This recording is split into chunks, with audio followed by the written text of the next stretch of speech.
रंगीला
इतनी प्यारी पंक्तियां हैं, बट फिर भी कुछ लोग अगर ज्यादा जानते हैं इंसान को मत कम पहचान। ये इंसान ही है, दिल से दिल मिलना जरूरी है। और ये भारत की सभ्यता, संस्कृति, पर्यटन, कल्चर, ये सभी आज पूरी दुनिया अचंभित है कि ये क्या मसाला है, ये क्या लोग है, ये क्या विरासत है।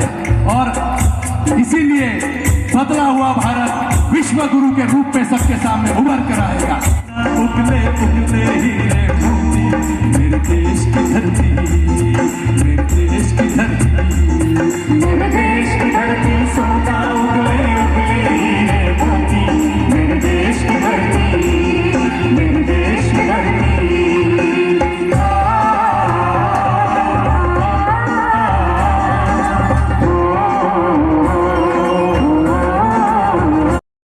जब घुंघरू जीवन का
हॉलिडेजच्या ब्रँड अँबॅसिडर आहात.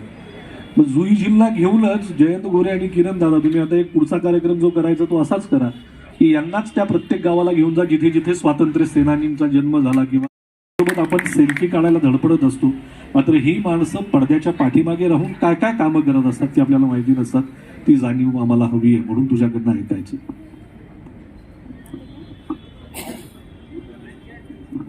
नमस्कार. हॅलो. माझी माहिती सांगू म्हणजे काय काय सांगू. काय काय केलं सुरुवातीच्या काळात? तू काय करत होतीस? तू डिरेक्टोरियल किंवा प्रोडक्शन मधनं मग थिएटरमध्ये इकडे कशी ऍक्टिंगला कशी वळलीस जरा? मी एक साधी ॲडव्हर्टायझिंगचं शिक्षण घेणारी मुलगी होते. BMM इन ॲडव्हर्टायझिंग केलं आधी मुंबई युनिव्हर्सिटीमधून आणि तेव्हा TYला मी गोल्ड मेडलिस्ट होते मुंबई युनिव्हर्सिटीची. आणि त्यानंतर post graduation advertising in PR, MBA marketing म्हणजे व्यवस्थित शिक्षण चालू होतं. पण ND स्टुडिओ होता कर्जतला, सो तिकडे जायची खूप इच्छा होती बघायला शूटिंग कसं असतं वगैरे. आणि त्या दरम्यान माझा जॉब सुरू झाला होता झी मराठी वाहिनीमध्ये. आणि त्यानंतर मी एका फिल्मसाठी असिस्टंट डिरेक्टर म्हणून सुद्धा काम केलं. आणि माझ्या एका मैत्रिणीला ऑडिशन द्यायची होती, तर तिच्याबरोबर मी ND स्टुडिओला गेलेले. म्हटलं चल तू ऑडिशन दे, मी स्टुडिओ बघते. आणि मी 4-5 फोटो बिटो काढले होते, तेव्हा साधा फोन होता त्यात. तर तिथल्या कास्टिंग डिरेक्टरनी विचारलं की तुम्ही ऑडिशन देणार नाही का? तर मी म्हटलं नाही, मी फक्त स्टुडिओ बघायला आली आहे, मला हे सगळं येत नाही म्हटलं. तर तो म्हणाला की मी जसं करून दाखवतोय तसं तर करून दाखवू शकाल ना? म्हटलं हां करू. आणि मी त्यांनी जे करून दाखवलं ते केलं. आणि दुसऱ्या दिवशी बाबांना फोन आला. म्हणजे तेव्हा जमानाच बघा ना कसा होता, माझ्या बाबांनी बोलणी केली, मी पण नाही. बाबांना फोन आला, ते बाबांशी बोलले जुईचं सिलेक्शन झालेलं आहे या कॅरेक्टरसाठी. माझा पर डे पण बाबांनीच ठरवला. म्हणजे म्हणजे इतकं माझं हे होतं की इनोसन्स होता किंवा काय की. हे सगळं जरी झालं तर ती मैत्रीण सध्या काय करते? काय ती मैत्रीण सध्या काय करते? ती मैत्रीण बिचारी, तिला 2 मुली आहेत आणि ती हाऊसवाईफ आहे. याच्या पुढे सगळे तरुण मंडळींनी लक्षात ठेवा, कोणाच्या तरी सोबत जा. बरं. आणि गंमत म्हणजे अशी की मी जेव्हा प्रोडक्शन हाऊसला जॉब करत होते असिस्टंट डिरेक्टर म्हणून, तेव्हा मी तिचे फोटो सतत पुढे करायचे की ही बघा ना, हिला कास्ट करा ना, हिला कास्ट करा ना. तिचं पोर्टफोलिओ मी करून घेतला. म्हणजे इतकी माझी इच्छा होती की तिने व्हावं काहीतरी. आणि बोलतो ना की नशिबात जे लिहिलेलं असतं तेच होतं. सो तसं घडलं. आणि मग त्या दरम्यान माझं MBA सुरू होतं. माझं एक ठरलेलं होतं की शिक्षण घेत राहायचं आहे, कितीही म्हणजे काही आपण दुसरं करत असलो तरी शिक्षण मेन घेत राहायचं. आणि MBA फर्स्ट इयर वेलिंगकरमधनं माझं चालू होतं. आणि त्या दरम्यान मला सतत फोन येत होते, ऑडिशनला या, ऑडिशनला या, पुढचं पाऊलच्या सेटवरून. आणि मला अजिबात जायचं नव्हतं, कारण मी आईला सांगितलं मला नाही झेपत हे सगळं, मला नाही आवडत आहे. 12-12, 13-13 तास काम करायचं, मेकअप करायचं आणि मला आवडतच नव्हतं हे सगळं. आणि तेव्हा आई म्हणाली की हे बघ तू जा तिकडे ऑडिशन दे आणि त्यांना सांग मला नाही करायचं आहे, पण तुम्ही बोलवलं म्हणून मी आले. तर मी तसंच केलं. मी गेले, ऑडिशन दिली आणि म्हटलं की चला, मला वाटलं की तसं पण कुठे सिलेक्शन होणार आहे. पुढचं पाऊलच. तर त्यामुळे 7 वर्षांपासून तिची एक मालिका सुरू आहे. त्यानंतर झालं असं की पुढचं पाऊल सुरू झाली, ती सगळ्यांना खूप आवडली. आणि मला असं वाटायचं की मी हे कधीच ट्राय केलेलं नव्हतं ना, माझ्या मनात कधी होतं ॲक्टिंग करावं किंवा काय. कारण मी स्कूलमध्ये असताना सुद्धा एका दिवसाचं शिबिर केलं नव्हतं किंवा ड्रामा कॉम्पिटिशन्समध्ये पार्ट घेतलेलाच नव्हता कधी. आणि करायला लागले आणि मला आवडत होतं, कारण बेसिकली माझं शिक्षण कॅमेऱ्याच्या मागचंच होतं. त्यामुळे फील्ड हे आवडीचंच होतं, फक्त मी कॅमेऱ्याच्या पुढे आले आणि मग काम करायला लागले. एका शोमधनं दुसरा शो, तिसरा शो असं मिळत गेलं. आणि मग बिग बॉस बापरे हां, मराठी सेलेब सीझन फर्स्ट केला मी. आणि मग त्यानंतर काम सुरूच होतं, चालू राहिलं सगळं. आणि त्यानंतर मग आता ठरलं तर मग मागच्या वर्षीपासून करते. आणि खूप प्रेम मिळत आहे मला सगळ्यांकडनं. 1.5 वर्ष आता होत आहे आमच्या शोला, म्हणजे आम्ही शूट सुरू करून. आणि आजच गुरुवार आहे, आमचं दर गुरुवारी रेटिंग येतं.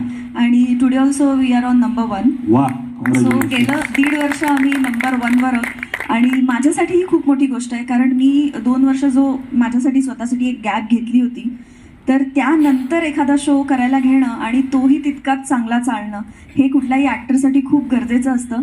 आणि I am blessed about that. आणि आता स्मिता हॉलिडेजची तू ब्रँड अँबॅसिडर आहे, सो त्याच्याबद्दल काय सांगशील? पर्यटनाबद्दल काय बोलशील? मला फिरण्याची खूप आवड आहे बघा. आणि त्यांनी तर माझा अभ्यासच केलेला होता जवळजवळ, कारण मी 13 देश सोलो टूर केलेले आहेत.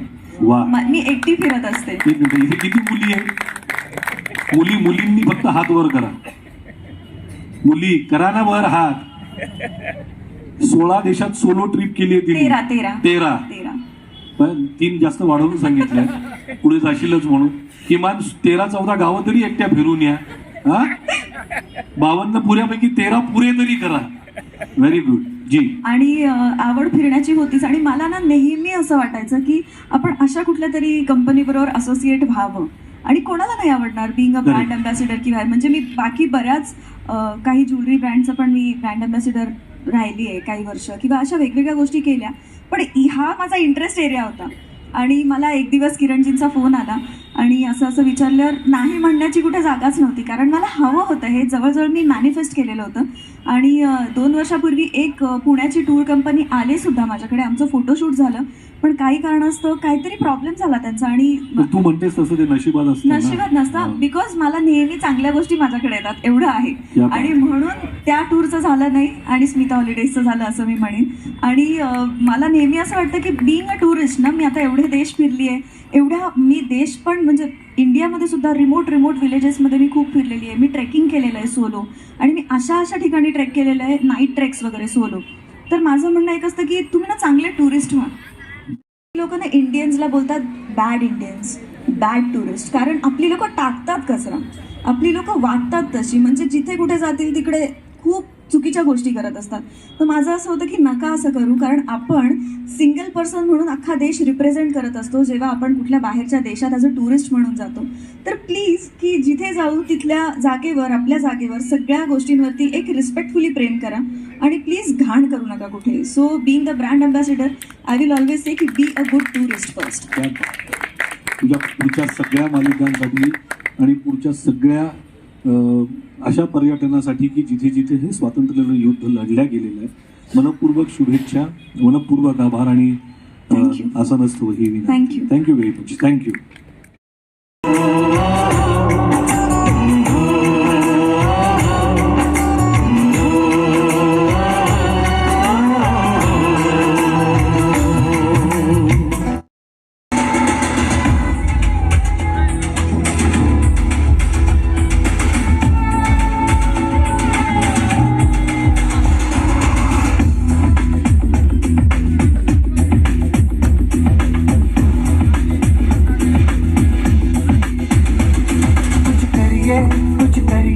नस नस मेरी खोले, हाय कुछ करिए,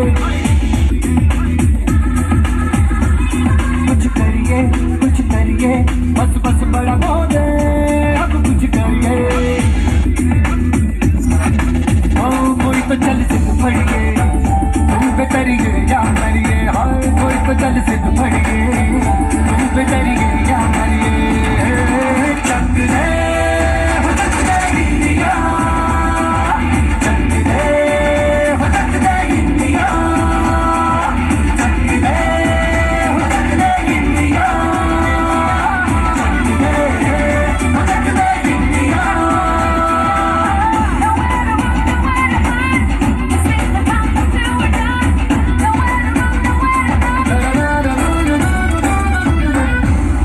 पतंगों में और फूल के आज बिखरे, मन जाए ऐसी होली, रग रग मचल के बोली. दस है ना मसले की, सिद्ध है तो सिद्ध है.